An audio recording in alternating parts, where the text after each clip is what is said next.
जय हिंद। स्वागत है आपका हमारे इसी पाठशाला सेंटर यूट्यूब चैनल में।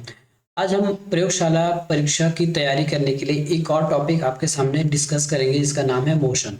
इसका एक चैप्टर हमने डाल दिया है। मोशन के स्टार्टिंग की गति क्या है, किसको गति कहते हैं, क्या गति एक सापेक्षिक स्थिति है, ठीक है।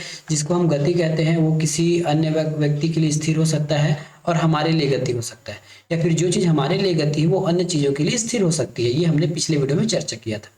उससे रिलेटेड कुछ जो न्यूमेरिकल है वो हम करने वाले हैं।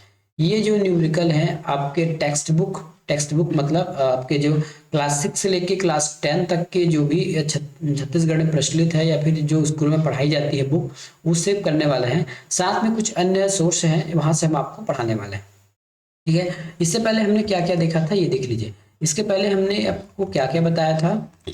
तो इसके पहले हमने आपको बताया था कि रेखीय गति क्या है, दूरी क्या है, विस्थापन क्या है। इसके बारे में हमने कंप्लीट चर्चा आपसे कर ली थी, ठीक है। कंप्लीट चर्चा कर ली थी। आज हम करेंगे कि इसके कुछ प्रश्न करेंगे, ठीक है। विस्थापन और दूरी क्या होता है, मैं ये समझता हूँ कि आपको अच्छे से पता होगा। नहीं पता होगा तो आप रिपीट दूसरे वीडियो को देख लीजिएगा, हमारे वीडियो को देख लीजिएगा, क्योंकि हर बार बताना ये चीजें संभव नहीं होंगी। चलिए आज का प्रश्न करते हैं। अगर कोई व्यक्ति किसी वृत्ताकार पथ पर 3.5 चक्कर लगाते हैं तो व्यक्ति द्वारा तय की गई दूरी और विस्थापन, ठीक है, व्यक्ति द्वारा तय की गई दूरी और विस्थापन क्या होगा अगर वृत्ताकार पथ की त्रिज्या जो है 10 मीटर होती है। तो इस प्रकार आपको एक प्रश्न करना है, ठीक है। तो इसका आंसर क्या होगा, सबसे पहले सोच के बताइए कि यदि कोई भी चीज वृत्ताकार मार्ग में घूमती है, ठीक है, कोई भी चीज यदि वृत्ताकार मार्ग में घूमती है, यदि वो अपनी स्थिति पर वापस आ जाए तो उसका विस्थापन 0 होगा। लेकिन यदि अपनी स्थिति पर वापस ना आए तो विस्थापन 0 होगा, प्लस भी हो सकता है और माइनस भी हो सकता है। चलिए अब इसमें चर्चा करते हैं। एक कोई चीजें होती है, ठीक है,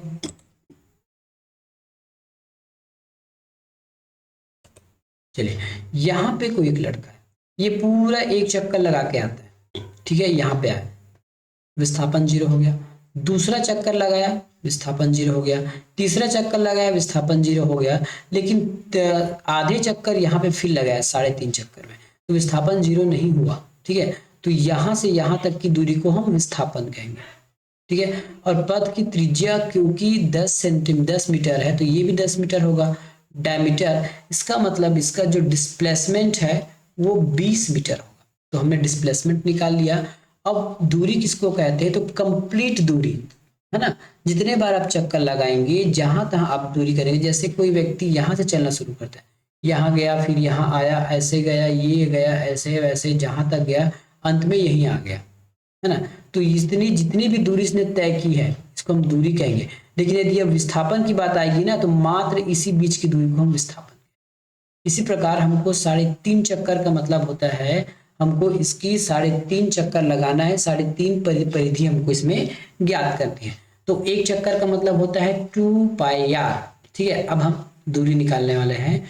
2πr एक चक्कर है, चूंकि ये 3.5 चक्कर है, 3.5 को मतलब 7, मैं 3.5 को 7/2 लिख दूं चलेगा। 22/7 पाई की वैल्यू हमने लिख दिया, यहाँ 2 लिख दीजिए, गुना आर की वैल्यू क्या है, आर की वैल्यू 10 है, ये हमने 10 लिख दिया, और ये 7/2, ठीक है। अब जिसको उसको काटा फीटा करेंगे, काटा फीटा करने के बाद आपका आंसर आ जाएगा। इस 2 से ये 2 कटा, इस 7 से ये 7 कटा, 22 और 10 का गुना करेंगे तो हो जाएगा 220। मतलब एक व्यक्ति ने 3.5 चक्कर में 220 मीटर की दूरी तय की और मात्र 20 मीटर का डिस्प्लेसमेंट तय किया, मतलब उसका विस्थापन रहा। ये प्रश्न आपके बुक से लिया गया है ना, किन्हीं किन्हीं बुक्स में आपको ये मिलेगा। अगर किसी वस्तु को 5 मीटर की ऊंचाई तक फेंका जाता है, ठीक है, और वो अपने पूरा अवस्था में आ जाता है तो दूरी और विस्थापन का अनुपात बताइए। दूरी और विस्थापन का अनुपात बताइए। मान लेते हैं ये हमारी धरती है ना, उसका मतलब हमारे पृथ्वी का सरफेस है। यहाँ से किसी वस्तु को ऐसे ऊपर की ओर फेंका गया, ऊपर फेंकने पर वस्तु यहाँ पहुंचा, कितना दूरी किया, 5 मीटर, ठीक है, फेंक दिया गया। वापस ये वस्तु गुरुत्वाकर्षण के कारण नीचे आ गई अपने मूल स्थान पर, धरती पर, उसी जगह पर, है ना। भले हमने थोड़ा दूर बना दिया है लेकिन ये अपने ही पे गिरा है। फिर से इसको ऐसा करके दिखा दूं ताकि आपको दिक्कत नहीं होगा। ठीक है, ये देख लीजिए, ये यहाँ ऐसा गया और वापस भी इसी मार्ग में आ गया और वापस भी यहीं आके गिरा, तो गया 5 और आया 5। इस प्रकार से ये 10 मीटर की दूरी तय किया। दूरी को हम एस से लिखते हैं, यस। अब डिस्प्लेसमेंट बताना है, तो वो जहां पे आया था वहीं यहाँ पे रुक गया है, इसलिए जो डिस्प्लेसमेंट हो गया वो 0 होगा। पता है ना विस्थापन क्या होता है, 0। शॉर्टेस्ट दूरी विस्थापन कहलाती है। अब यहाँ पे आपको दूरी और विस्थापन के कुछ नियम या फिर डेफिनेशन देखने होंगे। ठीक है, दूरी क्या होता है, दूरी एक कंप्लीट रास्ता होती है। जैसे है ना, दूरी एक कंप्लीट रास्ता होती है। जैसे हम यहाँ से कुछ बनाते हैं, एक व्यक्ति जो है यहाँ से चलना शुरू करता है, यहाँ से चलते चलते चलते चलते ये यहाँ पे आके रुक गया। इसकी दूरी है 4 और इसकी दूरी है 3, तो कितना हुआ, 4 3 7। तो ये जो कंप्लीट दूरी कितनी तय किया, ये 7, मतलब कंप्लीट दूरी तय किया, ये कंप्लीट दूरी तय किया।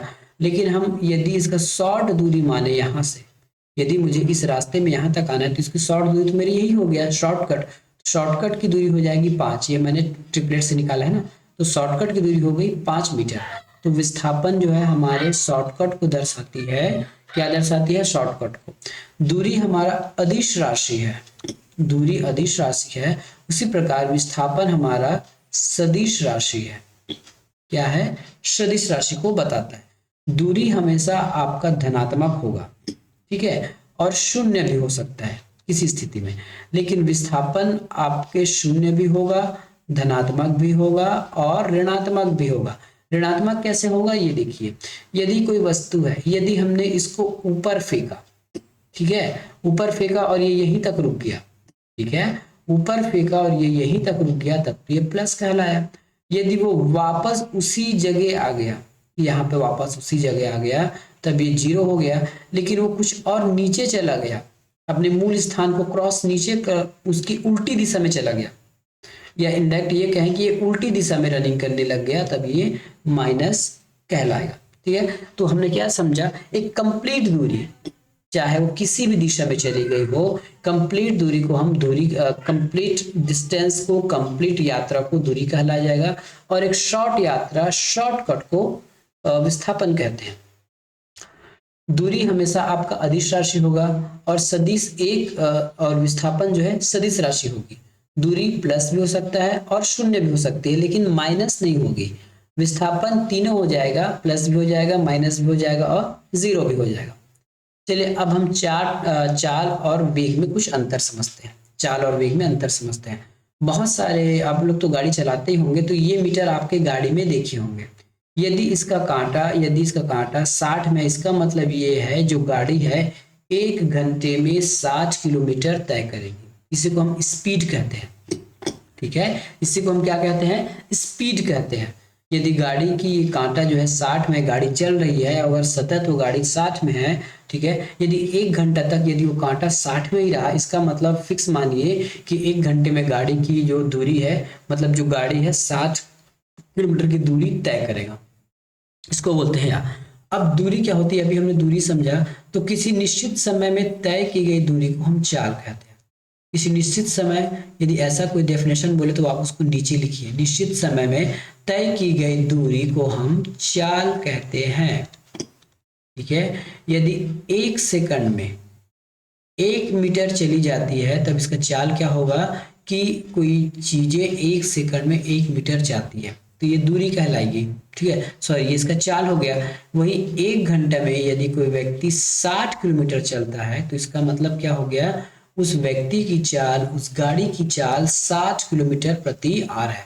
ठीक है, और यदि यहाँ पे समय अगर सेकंड में हो, तो 60 किलोमीटर ना, 60 किलोमीटर इन 1 सेकंड। ठीक है, इस प्रकार से आप ये चाल और समय की दूरी निकाल सकते हैं। ये चाल हमारा अदिश राशि है, याद रखिएगा। क्योंकि हम दूरी के परिप्रेक्ष्य में निकाल रहे हैं, दूरी एक अदिश राशि है, उसी प्रकार से चाल हमारा अदिश राशि होएगा। इसकी मात्रक क्या हो जाएगा, दूरी का मात्रक होता है मीटर और समय का मात्रक होता है टाइम। इस प्रकार से ये होता है टाइम, और टाइम को हम लिखते हैं एस से। ये हो जाएगा मीटर प्रति सेकंड। किसी को बोलते हैं पुस्तकी भाषा में, किसी एकांक समय पर चली गई दूरी को हम चाल कहते हैं। ठीक है, किसी एकांक समय पर चली गई दूरी को हम चाल कहते हैं। जस्ट वेग भी ऐसा ही है ना, किसी एकांक समय पर तय किए गए विस्थापन को, याद रखिएगा, विस्थापन को क्या कहा जाता है, वेग कहा जाता है। सिंपल, विस्थापन भी डिस्टेंस को बताता है और ये दूरी भी डिस्टेंस को बताता है। अंतर क्या है, जो हमारा, फिर से इसमें टक हो गया इसको,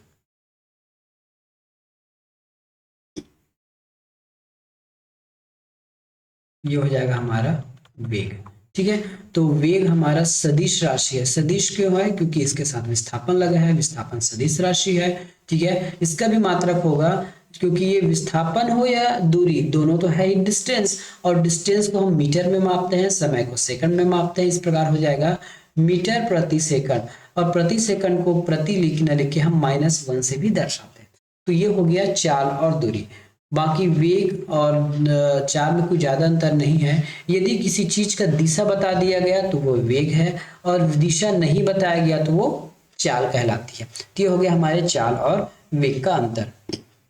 ठीक है, डेफिनेशन क्या लिखेंगे, किसी वस्तु द्वारा एकांक समय में तय किए गए विस्थापन को हम वेग कहते हैं।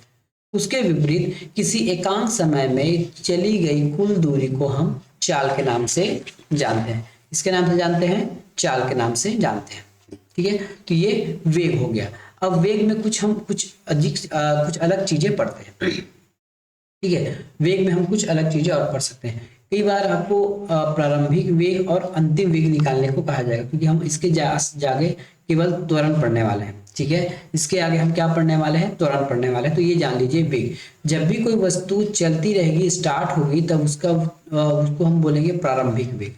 ठीक है, और जब गाड़ी रुकेगी या फिर उसके गाड़ी में यदि कोई स्पीड चेंज हो जाएगा तो उसको हम कहेंगे अंतिम वेग। प्रारंभिक वेग को u से दर्शाते हैं और अंतिम वेग को v से दर्शाते हैं। बस इतना याद रखिएगा, आगे जब हम त्वरण पढ़ाएंगे तो अब इस बातों की चर्चा हम आगे और करेंगे कि त्वरण क्या चीज होता है। चलिए पहले कुछ प्रश्न ले लेते हैं चाल से संबंधित। यदि एक कार 2 घंटे में 60 किलोमीटर की दूरी तय कर दी तो चाल बताइए। ठीक है, हमको क्या दिया गया है, हमको टाइम दे दिया गया है 2 घंटा, 2 आवर। ठीक है, डिस्टेंस दिया गया है, क्या डिस्टेंस भी दिया गया, कितना डिस्टेंस, 60 किलोमीटर। ठीक है, चाल निकालना है तो चाल बराबर हो जाएगा दूरी बटा समय। ठीक है, दूरी कितना है, 60 किलोमीटर, समय कितना लिया है, 2 घंटा, तो ये कितना हो गया, 30 किलोमीटर प्रति आवर। ये उसका आंसर है। ये जो क्वेश्चन है आपके टेक्स्ट बुक्स का प्रश्न है, याद रखिएगा, हम अलग से आपको नहीं पढ़ा रहे हैं, ये टेक्स्ट बुक का आपका प्रश्न है। ठीक है, टेक्स्ट बुक का प्रश्न है। एक वस्तु जो है ए से बी 20 मीटर में जाती है। ठीक है, ए से बी 20 मीटर की दूरी 10 सेकंड में, वापस बी से ए उसी दूरी को 6 सेकंड में तय करती है, तो औसत चाल बताइए। सबसे पहले बच्चे की तरह से समझ लीजिए, ये ए बी कोई जो भी है, इसकी 20 की दूरी है 20 मीटर। एक बार आया और एक बार गया, जब आप जितने बार आओ जितने बार जाओ, है ना, दूरी वही रहेगी, क्योंकि 2 बार आपने गए हैं तो 20 + 20 = 40, ये आपका डिस्टेंस आ गया। ठीक है, जाने में आपको लगा है 10 सेकंड और आने में लगा है 6 सेकंड, तो टोटल टाइम कितना हो गया, 10 + 6 = 16 सेकंड। ठीक है, चाल निकालना है, चाल का यही सूत्र है, दूरी बटा समय। तो दूरी हमारे पास क्या है, 40 है।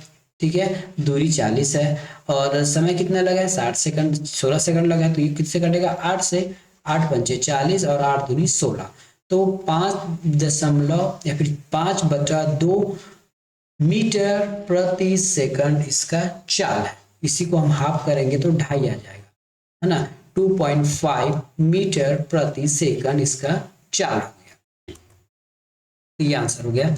अब अगला प्रश्न एक और देखिए, एक कार जो है ना, शहर ए से दूसरे शहर बी तक 40 किलोमीटर प्रति आवर की चाल से चल रही है, तथा वही कार 60 किलोमीटर प्रति घंटे की चाल से वापस आती है। कार की हमको औसत चाल बताइए। ठीक है, कार की हमको औसत चाल बताइए। जब भी हम चाल पूछेंगे तो सबसे पहले हमारे माइंड में ये आना चाहिए, चाल पूछ रहा है ना, तो चाल बराबर हो जाएगा दूरी बटा समय। क्या हमको कहीं यहाँ समय दिख रहा है, बिल्कुल नहीं दिख रहा है। दूरी तो हम चलो मान लेंगे क्योंकि सेम डिस्टेंस है ना। कार ए से बी गया, बी से ए गया, तो उसको कुछ भी मान सकते हैं दूरी। जैसे ये दूर डिस्टेंस हो गया, है ना, ए और बी कोई डिस्टेंस हो गया, हमको कोई एक्स मान लेते हैं, है ना। एक बार आएंगे तो एक्स होगा, दो बार जाएंगे तो 2x होगा, तीन बार जाएंगे तो 3x हो गया, उसको हम मान सकते हैं। लेकिन हमको समय नहीं पता है, हमको तो समय पता करना पड़ेगा पहले कि जाने में कितना समय लगा और आने में कितना समय लगा।